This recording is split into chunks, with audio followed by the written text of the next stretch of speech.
You probably all know the famous quote, "Computers help me solve the problems I've never had without them." And once again, this has become true during the last years because voting seemed to be so easy, especially for us.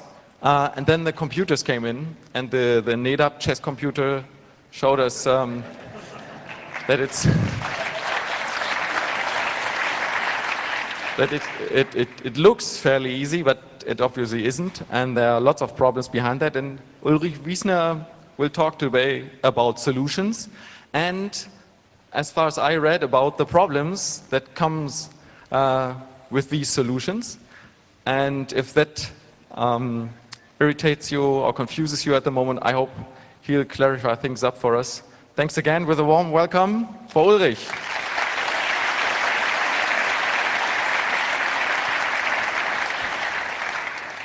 Yeah, thank you very much. This talk is about attempts to implement secure and auditable and transparent e-voting systems using cryptography. So that's next generation e-voting after nedap and digital pen, probably. And this talk is going to be from a voter's perspective. I'm not an expert in cryptography, and if you are, so please be patient with me. This talk is going to be structured like I'm going to repeat a little bit why is e-voting an issue, why is it so difficult to implement an e-voting system that is acceptable for democratic elections, and what issues do we introduce if we just keep physical copies of the ballots, like introducing a paper trail. Now recently there have been a number of cryptographic solutions suggested, like 3 ballots, punch, scan, bingo voting and others, and I'm going to, on a high level, touch upon each of those and explain what they do and what the concepts, underlying concepts are, and I'm going to discuss whether I think that fixes the issues from a voter's perspective. What's the motivation for that talk? There seems to be a strong community believing that the e-voting issues that we've seen in the past, like with the nedap chess computers, are just because the previous approaches haven't been implemented properly, and that the issues are fixable if we just do it properly. In Germany also, there has been an IT security award this year for a concept called bingo voting, which created quite some media attention. And there just seem to be a number of people who think it's now fixed, let's implement bingo voting and we are done. But I believe it's not that easy. Before I start, I'd like to say thank you. I've been here 2 years ago to talk about the case I filed or wanted to file with the Constitutional Court here in Germany, and to do that I needed 100 signatures from voters, and just here after this session I got something like 80 signatures, but some of you didn't stop collecting, and I got mails with hundreds of signatures, and in the end we had something like 850 signatures. So thank you very much for this.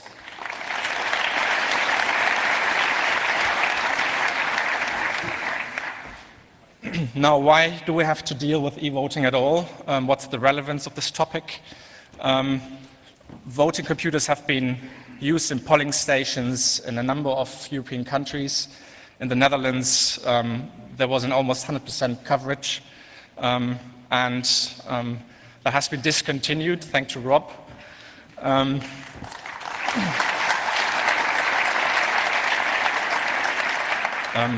Ireland bought nedap devices for 100% of the polling stations, but decided to never use them.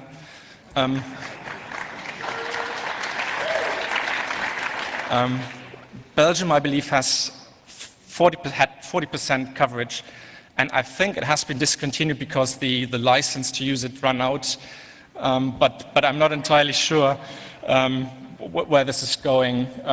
France has a 5% coverage, growing. Germany has a 5% coverage. It's with the Federal Constitutional Court now. We had a hearing in October, and we're expecting a decision from the court whether the authorities are going to be allowed to use that in future during the next weeks, not weeks. Voting via the internet is a topic in other countries. In Estonia since 2006, and they're now even looking to vote via mobile phone. In Switzerland, some cantons have used internet voting, and there are discussions and trials in various countries, including the United Kingdom, Austria, Norway, Russia. And now sometimes people say, no, we're discontinuing that, like we had such statements in the UK and in Austria. But I don't think it's completely off the table as long as there's still a sufficient community promoting it. Why is e-voting an issue at all?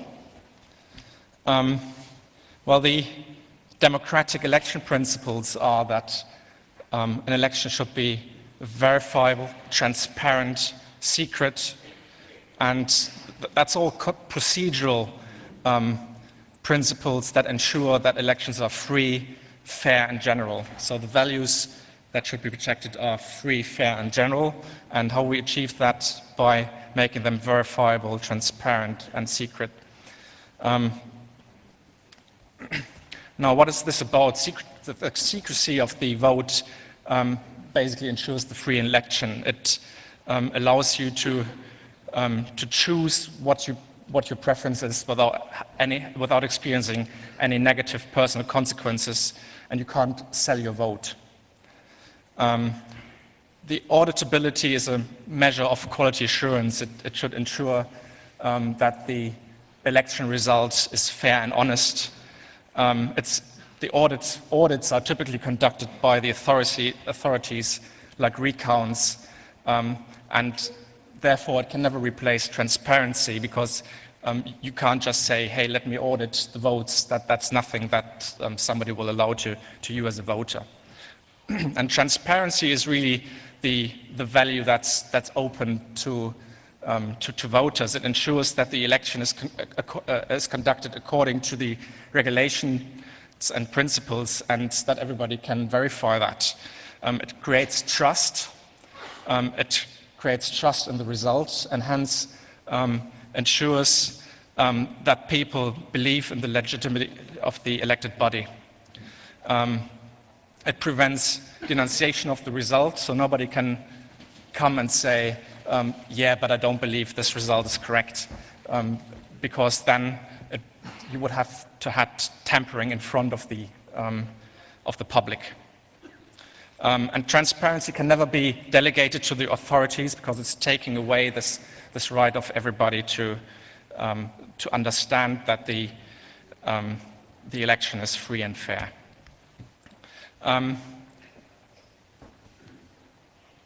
If you think, I've never seen that transparency, and I've never attended a poll in an election office, and I've never been participating in an account, well, all the OSCE member states have committed to transparent elections in the Copenhagen Declaration 1990, and there's different ways that has been implemented in different countries.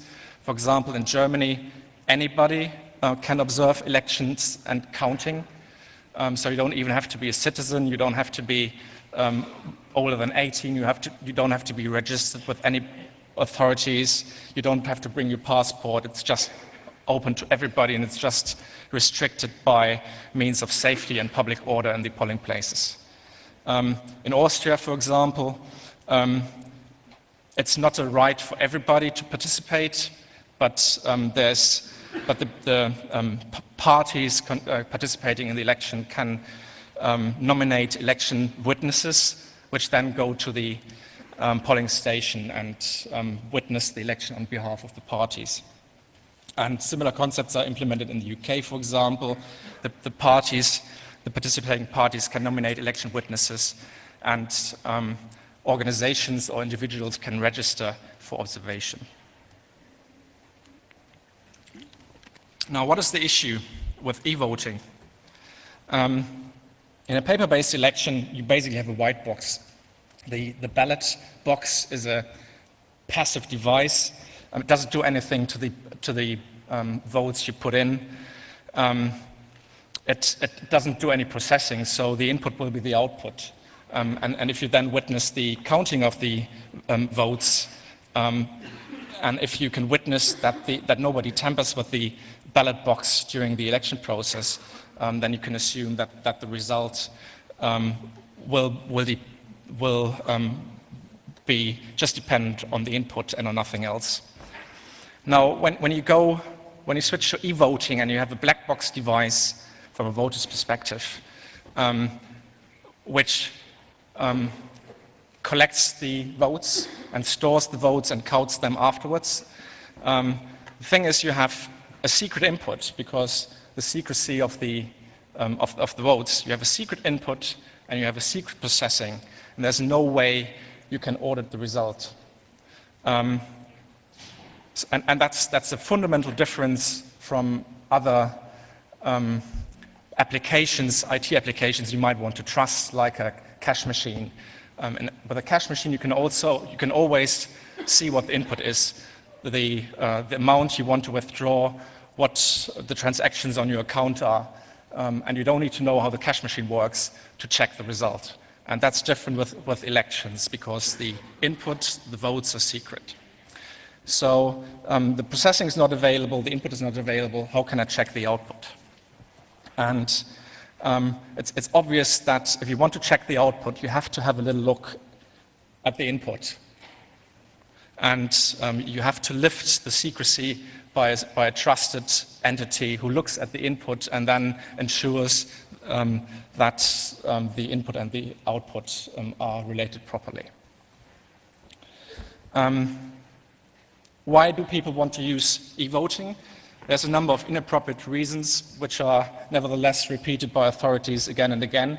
One is because they say it's cheaper. That's a questionable statement, but even if it was, that wouldn't be a reason to tamper with the transparency of an election. They also say because we've already spent the money on the equipment. That was actually one argument that they even presented in front of the Constitutional Court. Or because it saves in 1 hour of counting. There's some better reasons which are at least worth discussion. You could implement more complex voting systems, like cumulative voting, where you have multiple votes per voter. And in Germany, for example, we have elections in some areas in southern Germany where people have 50 votes and more. Basically 1 vote per member in the city council you elect. Hamburg and Brandenburg, for example, have 3 to 5 votes per voter. But you can still distribute on multiple candidates, or you can accumulate on one candidate. In other countries, there are preferential election systems, like single transferable vote, or systems where you basically state if candidate A is not successful, then my preference is candidate B. Now, all these voting systems have the feature that counting is then very high effort, and it's probably then prohibitive to use manual counting in these situations. So you have a trade-off between the transparency issues and the benefits of these voting systems. Now, my personal preference here clearly is on preference, because what helps what does a complex sophisticated voting system help if you can't check that the results are correct? But at least that's something that drives the introduction of e-voting. Actually, specifically in Germany, the communities in these noted areas are desperate for, or some of them are desperate for e-voting, because they feel they have well, that's really where the good business case is. Yeah, if you have a lot to count, then automation certainly helps. Yeah, and we will see what that does to some concepts later. Well, the easiest fix to the issues of e-voting suggested is why don't we just keep physical copies? Like, why don't we just scan the ballots, or why don't we just have a paper trail coming out of the e-voting machine, and then we can recount. So paper trail and also the digital pen that was attempted to be introduced in Hamburg follow that concept. And that obviously allows an independent validation of the result, and you can manually count the receipts if you want. But there's a number of issues coming with that. For example, what triggers the recount, which polling stations get audited, who decides that, who makes that decision, when and where is the count conducted, and who has control over the physical copies until the recount. And well, it can probably fix the auditability issue, but it will not fix the transparency issue, because if you want to implement the transparency piece, you would need to recount in the polling station immediately after the election. Nobody would be allowed to take the ballots away and count later on demand. And that basically kills the business case of e-voting, because if you have to count anyway, then why won't you use e-voting in the first place? Well, and if you just restrict your recount to a sample of the ballot, of the polling places, then you can probably maintain your business case, but then you introduce other issues. For example, in Hamburg, the authorities suggested that the recount should be a fixed percentage of 1.5% of the polling stations. And that should act as a proof of the correctness of the election devices, of the digital pens, for once and forever.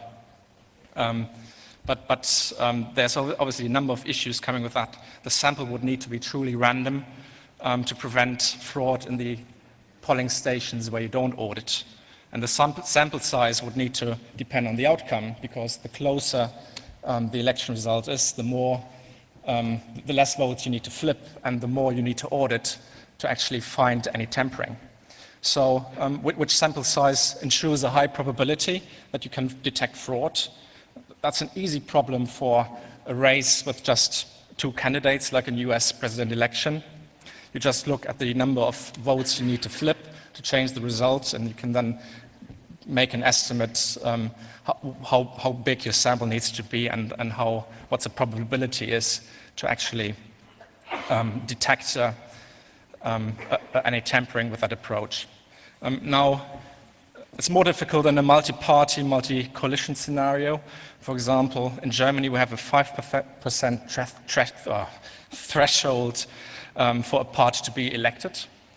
And in Hesse in 2008, the party, the Linke, just passed this threshold by 3,600 votes. That's about 1 vote per polling station. And that's actually not very much and difficult to detect. And then when you normally would need 25,000 votes to flip a seat, in this scenario, there were 53 seats for the two conservative parties, CDU and FDP, and there were 57 seats for the other parties, which are more left-wing. And so you would need to switch 3 seats to change the outcome of the election. But actually, if you just flip these 3,600 votes for Linke, then they would not make it into the parliament, and their seats would be redistributed to the other parties. And then the CDU, FDP would have won the election with just 1 vote per polling station. Yeah, there's other issues with keeping physical copies. What do you do if the electronic results and the audit don't match? which result is used. City of Hamburg suggested that the electronic results should be binding rather than the hand count. So why do you then audit in the first place? And what do you do if you find a mismatch? Do you have to increase the sample size? It's all things that people have not spent much time on. Also, if you create your physical copies with a printer, you introduce a tempest problem, and it gets very difficult to protect the secrecy of the vote. Also, companies like nedap said they would never introduce a paper trail because the printers fail and create paper jam. Well, that's probably not our issue, but the vendors. But it's one that was created or mentioned. Now, would it not be much more elegant to introduce transparencies through cryptographic methods?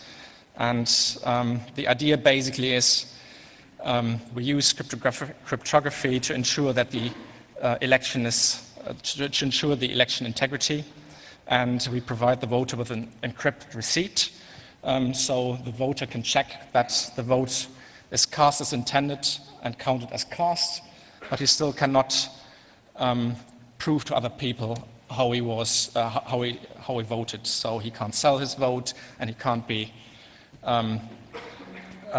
subject to coercion, which is Nötigung. There have been a number of proposals over the last couple of years, so bingo voting is not the first one. Prêt-à-voter, 3 ballots, scratch and vote, punch scan, integrity, bingo voting, and vote box are some of them. There's detailed information on each of them in the internet, so just have a look in the internet on more details on this. I'm going to touch on some of them, on 3 ballots, on punch scan, and on bingo voting. They have, all proposals have one in common, that the ballots receive a unique ID, so that's really a big difference to a normal paper election. You have individualized paper ballots or individualized ballots, and this ID could be random or it could be a serial number, and the voter receives a receipt which contains his vote in an encrypted form and the serial ID. All encrypted votes are published, and the voter can verify that his vote is on the list and is on the list in the same way as he casted it. There's some immediate issues that arise from this approach without even looking at the details of these concepts. Can a verification that my vote is counted as cast replace a verification of the entire election? Probably cannot, because it doesn't protect against ballot stuffing. So if you can't observe where the votes come from, then people might just inject additional votes. It does not allow external observers. The only observing persons are the voters. And it also creates the issue, how many voters need to cooperate to actually unveil fraud? And can the cooperation be sabotaged? For example, if I know somebody will not check, can I flip his vote? For example, if I put a waste bin next to the polling place and people who don't want to check just throw the receipt in there, can I collect these receipts and now have an idea which votes I can flip? Or can I make up an organization which pretends to check the vote on your behalf and then collect receipts and tamper with the votes which are related to these receipts? There's other immediate issues like who protects the encryption from being decrypted? So is my vote really secret, and for how long? Who controls and protects the encryption keys? Is the serial random number of on my ballot box really, or on my receipt really random, or does it contain any information on the voter's identity or on the vote casted? And coercion might not require that the secret is really broken. Any doubt in the secrecy might enable you to force somebody to elect in a specific way. Who ensures that the receipt is just issued to a single voter, and that people who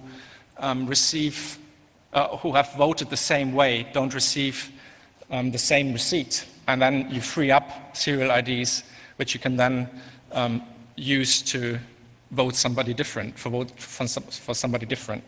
So that's all general issues which are common to all the concepts and which need to be answered by each of these approaches.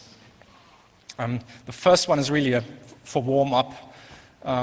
It's probably not even, or Ronald Rivers doesn't even pretend it's cryptography, but it has many of the concepts already in there that are used by the other approaches.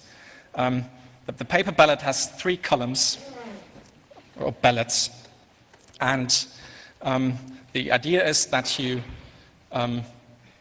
mark every row for every candidate. You make one, you mark once, and the candidates you choose, you mark twice. So first step is you mark every row randomly, and then your candidates you mark twice. And then there's a trusted checker machine which ensures that the vote is valid. So you put that vote into that machine, and it validates the vote so that you only casted as many votes as you should, and that you have a tick in every row. And then you decide on one of the 3 columns or ballots which you want to keep, and you get a copy of that. And you can take the copy home, and you separate the 3 other ballots and you put them into a ballot box. And the votes are counted as usual, and then obviously you get 3 n votes for n voters just by the random pattern you start with, and then you have additional votes which are due to your selection. All the ballots get published on a bulletin board, and then you use your receipt and you compare it with what's on the bulletin board, and then you can verify that at least a third of your vote is counted as you casted it. And the other 2, you assume that whoever organized the election doesn't know about which of the 3 ballots you took, and so they wouldn't be able which one to tamper. But it's if the voting organization of this checker machine doesn't know which of the 3 receipts you've chosen, then you have a good chance to detect any tampering. Now, Rivers says it's not a cryptographic voting protocol, but however, it basically uses a kind of voter-generated random key. The pattern you start with can be implemented for paper-based and electronic elections. It's really intended, I think, as an academic discussion paper rather than a serious proposal for use in elections. It's not coercion-free. You can sell your vote, or you can be forced to sell your vote, forced to vote in a specific way, because the voter has control over the pattern he makes, and he can, in a typical Bundestag election, for example, with 10 candidates and 10 parties, you have 20 rows, and you have so many possibilities to make a random pattern that you can tell somebody, I'm going to mark my ballot paper like this. And in a polling station with about 1,000 voters, it's extremely unlikely that then somebody else will have any of the 3 requested ballots the same just by accident. As more issues, it requires trust in the serial numbers being secret and truly random. So it puts the secrecy of the election at risk. It requires trust in the checker and carbon copy mechanism, because if you know which receipt is chosen, which of the 3, then you can tamper with the 2 other ballots and change the ballot as such. It's also an extremely user-unfriendly approach if you get to more complex elections, and if you force people to mark every row to start with, I think that's nothing that really will be appealing to voters. It might enhance auditability. So if you are the voting authority, and if nobody complains, you have a good chance that everything went well and you had no errors in your process. But it doesn't enhance transparency because it requires trust in the checker mechanism rather than in the counting. The integrity of the two ballots that you don't copy is at risk. And why don't you trust the counting in the first place? Before I move on to the 2 other approaches, I'm going to introduce some fundamental concepts, which many of you might be aware of anyway, or better than I am. Mixed nets is one, introduced by David Shorm in the early 80s. It's used for many other things than just voting, for email, anonymization, and things like that. In elections, if you want to use mixed nets, you basically you have keys which permute your initial votes. So if I have a candidate B here, then and a candidate A here, then I mix that in the next step with the permutation key, and I can use can have many of these keys, and these keys can be controlled by different people, and that's really the key of it, so that nobody really has the entire knowledge to understand how is this information on the left-hand side be transformed in the information on the right-hand side. So I can count something through a mixed net without revealing the anonymity of the vote. Rivas and others in 2002 have suggested to use these mixed nets in e-voting in 2002, and they've introduced something like what they call randomized partial checking. And what you do is you look at a pair of keys or pair of servers or whatever you want to call it, and if you go to the middle column here, to the information in the middle column, you throw a dice for each of these bits or information pieces, and you either then check and open the left-hand side of the connection or the right-hand side. So if there's some, and then you compare the values on both sides, and if you have the same in both boxes, then nobody tampered with. And so if somebody changes something, you have a 50% chance to detect it, because you either have to change it here, or you have to change it here to tamper with the outcome. So for every vote flip, you have a 50% chance to find that in the audit. So to get away with n flip votes, you have a probability of 2 to the minus nth, and that's quite, with a relatively low n, this is already a relatively low chance. So it maintains the secret of the vote despite of an audit. Another concept is commitments, and there's some math below it, and I don't want to go into too much detail, but the math you use is basically that this formula, g to the ith modulo p with any integer I, and with a prime p, creates a permutation of your values. So if I is between, if g is 3 and p is 7, and I is between 0 and 5, then the values for 3 to the ith is this, and oops. And if you do the modulo 7, then you basically get a permutation of your initial numbers. So it creates a pseudo-random permutation of your initial sequence. And for large primes, it's very difficult to solve for I with a given C and a given G.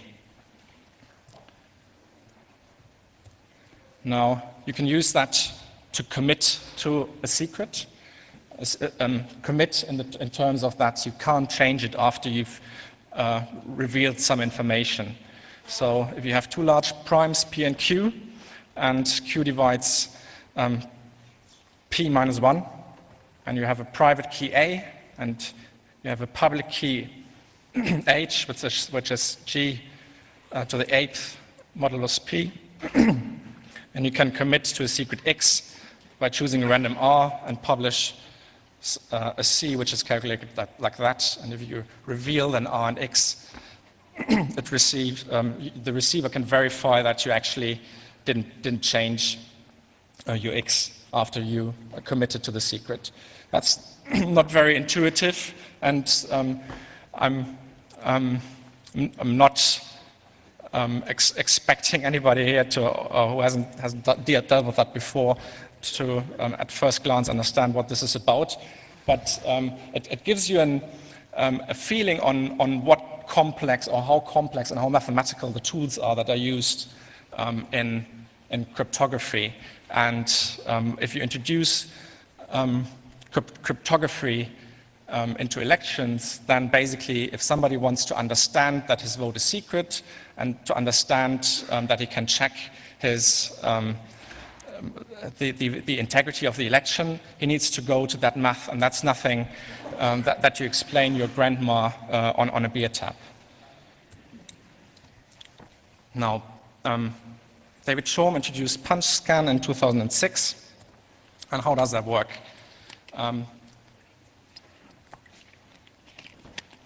It basically consists of two superimposed sheets, so a blue one at the bottom and a white one at the top, and you have 4 candidates here, and each candidate has a random number next to it. And these random numbers appear in 3 holes from the underneath layer. And if you look carefully, this random order here is different than this random order here. So, and the ballot sheet has a serial number again, and when you vote, you mark your candidate. In this case, candidate A, you mark it at the top and the bottom sheet. And then you separate the sheets and put one in the ballot box and take one home. And none of the two allows you to prove how you voted. So if you look at the top one, because this order here of the numbers was random, it doesn't give you any information what you voted, and same at the bottom. You voted for 4, what that is, you don't know with the other half of the sheet. And obviously you can't count that without knowing how that hangs together, but you can hide that information in a mix net, and you can commit to the corresponding value through randomized partial checking. And then in the end, all receipts are published on a bulletin board, and you can go to that bulletin board after the election and check whether your vote is there as you casted it. Now, the initial version of punch scan was not protected against coercion, and that's because if you have a 2-candidate race here with 2 candidates, and you force somebody, or you give an award to somebody to either bring the top layer with a 1 assigned to candidate A and the left hole marked, or you bring the bottom layer where the 1 appears where the 1 appears in the left and is marked, then you have in 3 of the 4 cases you're actually able to fulfill that requirement, and in 2 of the cases you've actually voted for candidate B, and only in 1 you have voted for candidate A. So you can incentivize people to vote in a certain way. Now, if you have more than one candidate, that attack weakens, but it doesn't go away. And it's because, well, the reason for that is that you first mark and then you make the choice whether to keep the top or the bottom letter. If you have to make that commitment before you see the ballot sheet, that attack goes away, and that's basically then punch scan 2.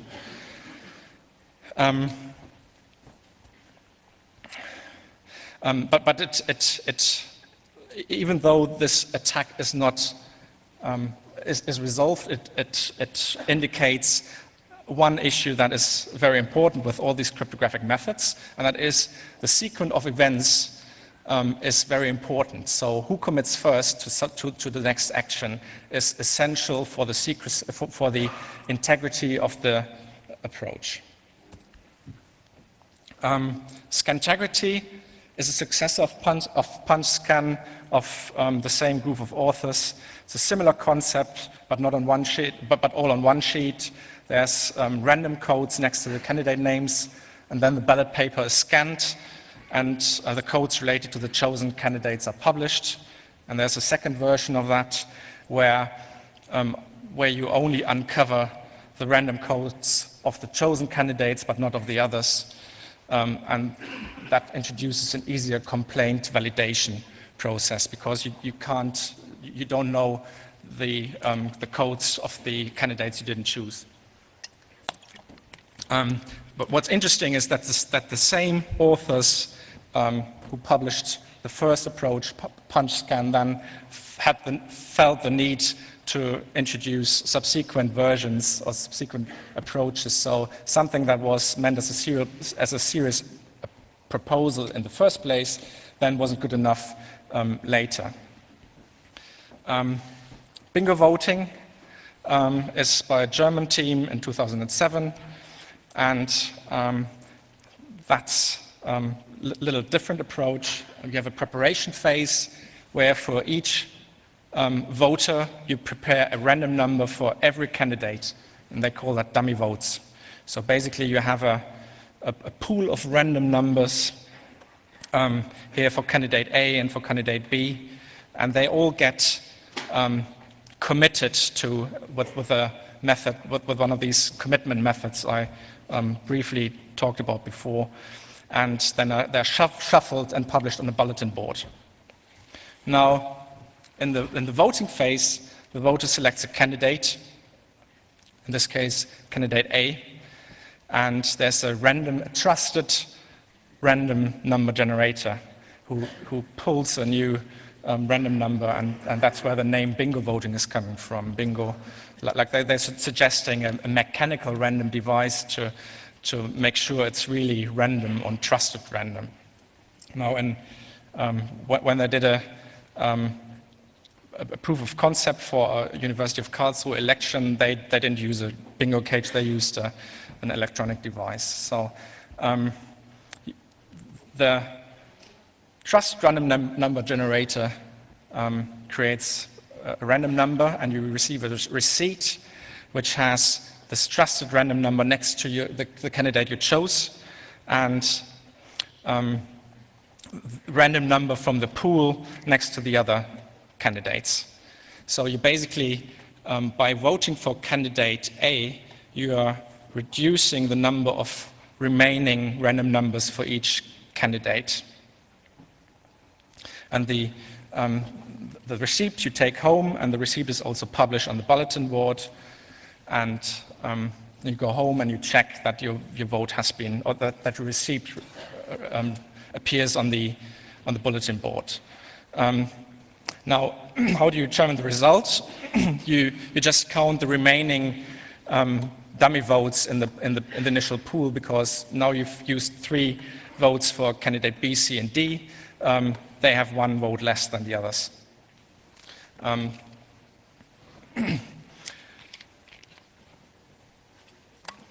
In the post-voting phase, you publish the results, you publish all receipts, You list all the unused dummy votes and corresponding commitments, and you prove that every unopened commitment was used on one receipt.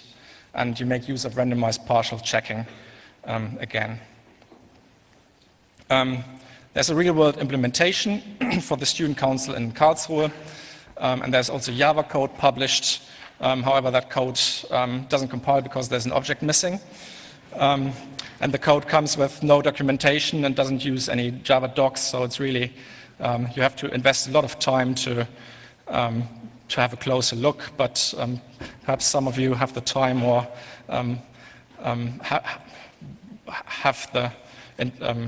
have fun with playing with this a little bit.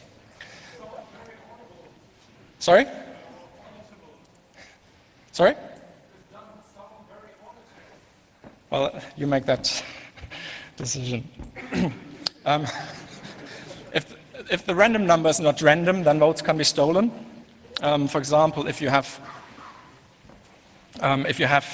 dummy votes A, B, C, and D, and the voter 1 votes for candidate A, so you use your random number 1, and the receipt will contain random number 1 and B1 and C1 and D1. And if then the second voter votes for candidate B, the receipt will contain the random number 2 and the dummy votes A2, C2, D2. And if then the voter 3 votes for candidate A,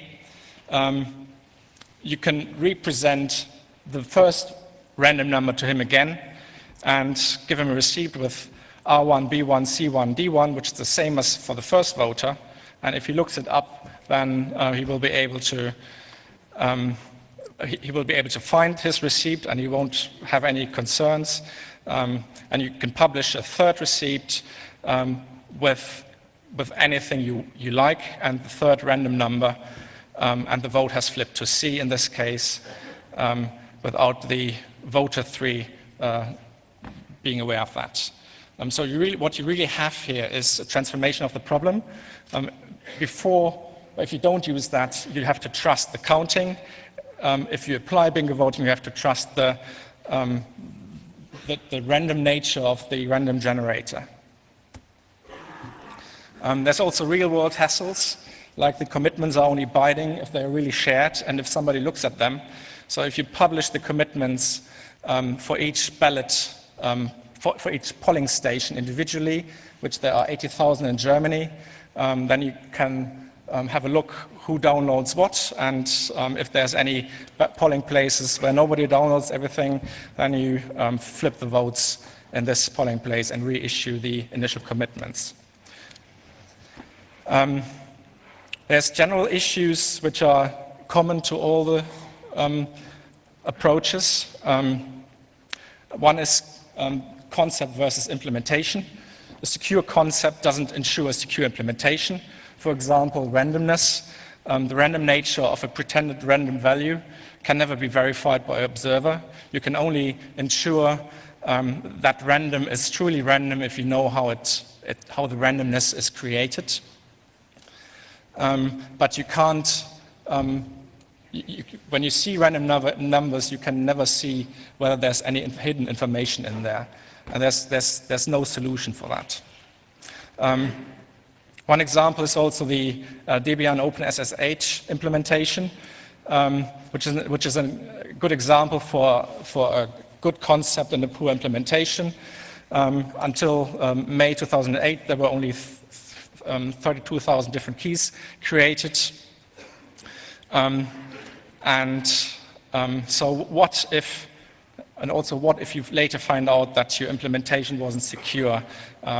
If you publish votes on a bulletin board, then you can't unpublish that later. So if you find out that you haven't encrypted properly due to implementation issues, you can't hide the information anymore. And there's the user versus administration issue. So even if the concept is secure and the code is shared, like in open source, the fact that the production system really runs the same code is typically not verifiable by the user. So you either need to be an administrator or trust the administrators. Another issue is Are there evil implementations of the secure concept that, from a user's perspective, have the same user interface? So is the secure concept really running? Or is it something that just mocks up the user interface? And also, can I fool inexperienced users, for example, by swapping the sequence of user interactions, by swapping who commits first to something, the machine or the voter? Also, you introduce a denunciation attack.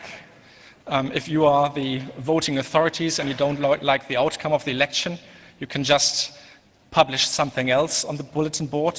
So you can manipulate the bulletin board without manipulating the outcome of the election. The voters checking their receipts will find mismatch between the receipt on paper and published. And so you have evidence that the unwanted outcome is a result of tampering, and you can then arrest the usual suspects.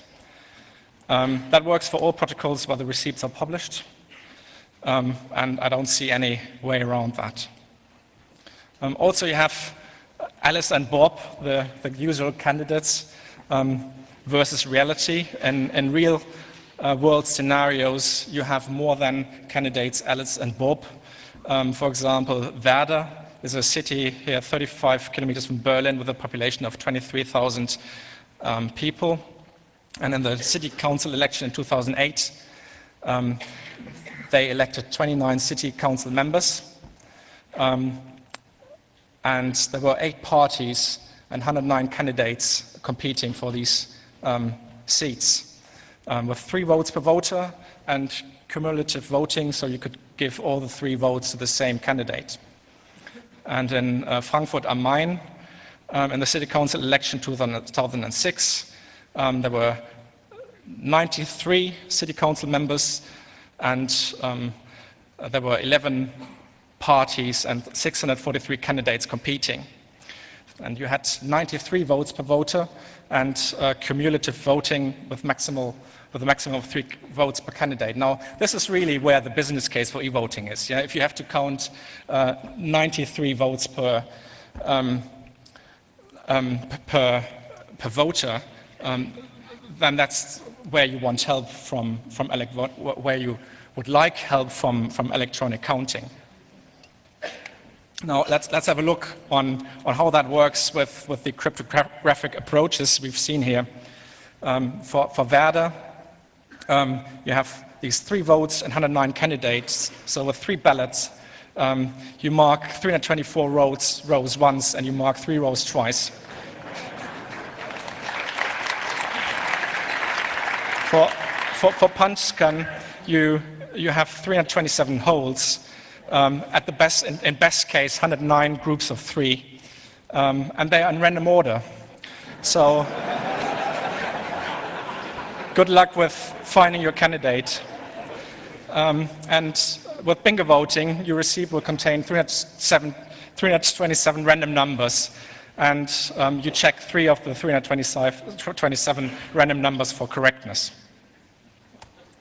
Now go to Frankfurt.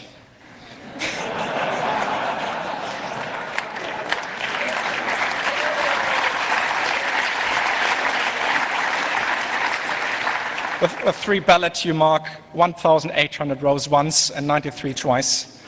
Have fun with checking. With punch scan, you have 1,929 holes, and in best case, 643 groups of 3, and they are in random order. And you're finding 93 candidates, and that becomes serious work, I think.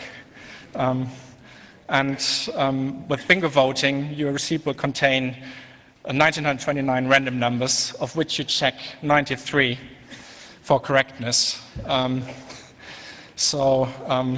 a nice half day in the ballot place then. Scrutiny. What happens in case of dispute? Who can evaluate and understand the integrity of an election? Probably the test process is easy, but who understands what's underneath? So who understands the math, and who can evaluate or challenge the cryptographic method and ensure it ensures integrity? And if something like this goes to court, this becomes a battle between experts, and it's not longer resolvable by scrutiny committees or judges. To conclude, the core issues with e-voting is the combination of secret input of votes and the black box process. And with every attempt to fix this, and to fix the auditability or transparency issues, you have to take something away from the secrecy, and you have to look at the input, and you have to have a trusted entity that then ensures the secrecy of the vote, and that puts the secrecy of the vote at risk. So you're trading in secrecy for auditability and transparency. Can cryptography fix it? I think it's an interesting academic problem, but academic world is where this topic should remain, and play around with it, but not with elections. The usability of the described cryptographic methods collapses when e-voting has its biggest strengths: many votes, cumulative voting, and for simpler election systems, the added level of complexity is disproportional to the benefits of e-voting. So there we can continue to use hand counting and have full transparency of what's happening. And even if cryptography fixes the auditability, transparency remains an issue because the methods are too complex, and the purpose of transparency is that the voter have no doubt about the integrity of the voting system. And this goal cannot be achieved with methods that Alice and Bob cannot understand. And this is from yesterday's Frankfurter Allgemeine. And it's on the 2009 elections in Germany, and the waiter says, have you already chosen? And this guy here says, that's not any of your business. Okay, I think I've probably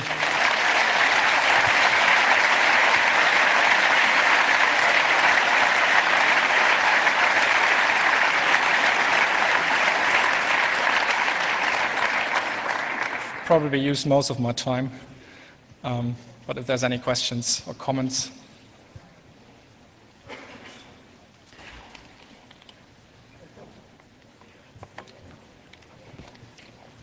I have one question.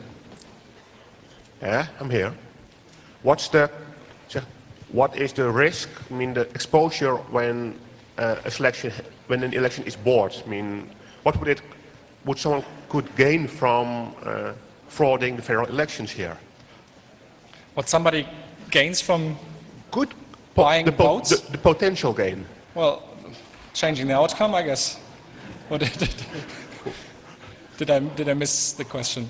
Well, the question is, what is the potential loss to the voters when somebody buys an election or defrauds? I mean, if you control the government here, what could you gain from it in monetary?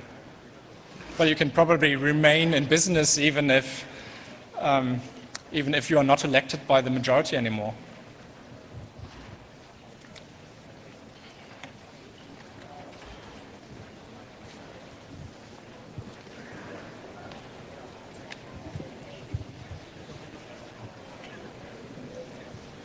So what if I want a mechanical help for voting? You've said the example in Frankfurt, you have almost 100 votes, and it is an issue to count all them.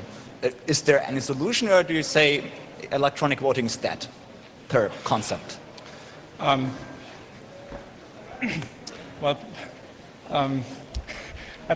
Predicting the future is always difficult, isn't it? So in the moment I'd say there's no appropriate tools which ensure transparency and enable electronic counting, other than having paper receipts and counting them in full immediately after the election. So if you don't like the complex election because it's too much, the complex election system because it's too much work, then well, the solution probably is to switch to an easier system, to a more simpler system. So at the moment there is no idea how to tackle this problem. So I couldn't hear that. So at the moment there is no idea how to make a workable system. Well, paper ballots are a working system and proven course, many beside them. times. Yeah. Sorry, folks, could you please keep the noise level a little down? There are people that want to listen to the question and answer session. Thanks. Maybe you've already answered this question, but I didn't realize it. What people are the ones that select these techniques for working on the outside?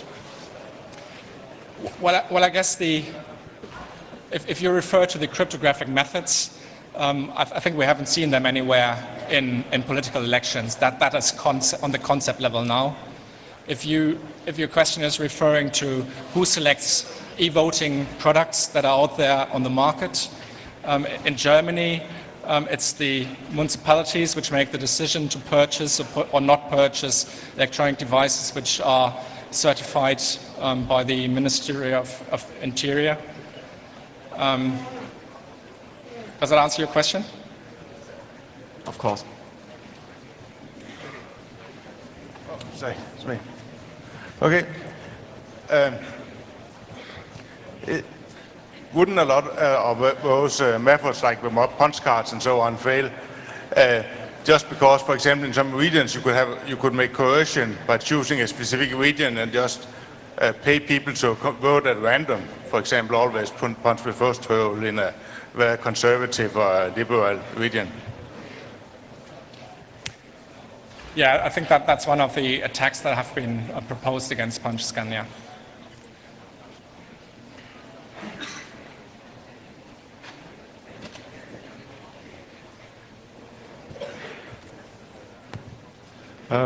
Do you have some comments on the current discussion with the Federal Constitutional Court about these issues? Is there anything of the cryptographic stuff mentioned during the in the open discussion?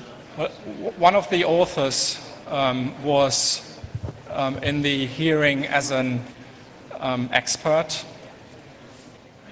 but he didn't make any comments on this proposed cryptographic methods. So the hearing was really about the real life nedap issue.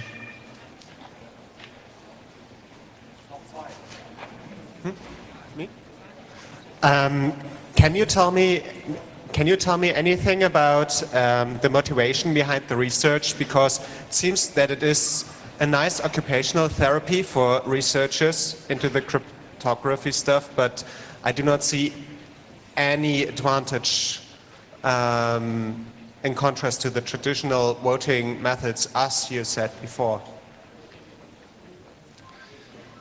Well, if I was in cryptography, which I'm not, I would probably think it's an interesting topic. And if people want to play around with it and want to fix this issue with secret input and secret processing, how can I make that auditable? Why not, as long as they don't use it in real elections for the time being?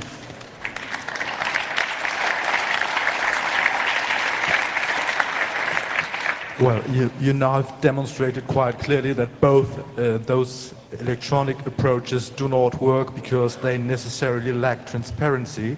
And on the other hand, you said that there is a real existing problem with voting procedures so complex that they need an inordinate amount of time to get counted. So are you aware of any methods to count paper-cast votes faster in a more efficient way, so that both things get both done in the correct way without undue delay? No, I'm not. I guess if you want an election system which involves heavy counting, then you have to invest the time in counting it. So that concludes the question and answer session. So thanks again to Ulrich. Thank you.